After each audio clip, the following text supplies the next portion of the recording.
So there definitely is a lack of small grain markets in the Midwest, and especially right here in Iowa.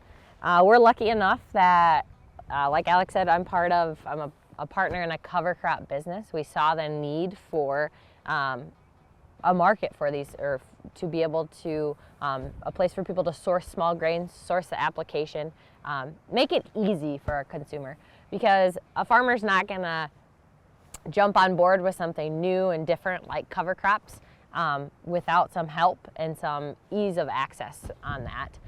That's why we're lucky enough to have the market, Sponheim Sales and Services, right in our backyard, to have that place to sell our rye crop. We are also lucky enough to be within 10 miles of St. Ansgar and grain millers. So we've also started to grow oats in some of our rotation and have that ease of access in our county.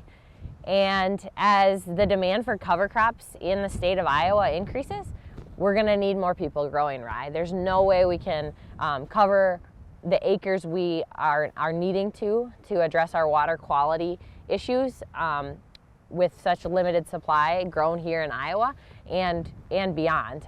We need to have the access close. We need to have timely access to be able to apply those cover crops then that in the fall.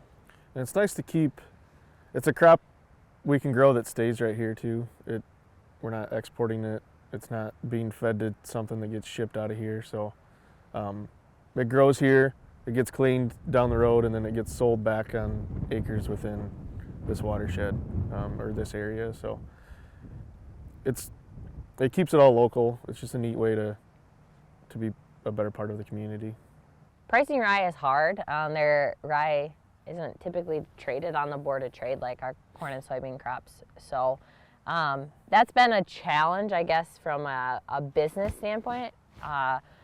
We have to watch the markets and the demand, look at outlying our main growing areas and what kind of supply there's going to be.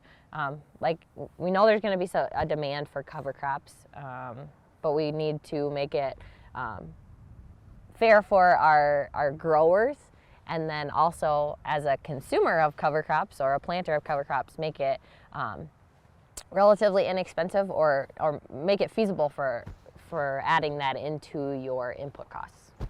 As a grower and a user, it kind of gets to be a little bit of a balancing act. I want to plant cheap rye for cover, but I also want to get paid for it when I grow it. So.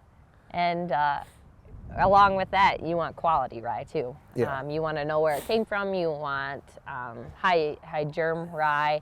You want it clean. We don't want to have weeds that we're introducing into our cropping there's system been either. Complaints about that, imported weeds or whatever, but if it's grown here, down the road, kind of what you possibly might get from it, and it's going to be the same weeds you already have.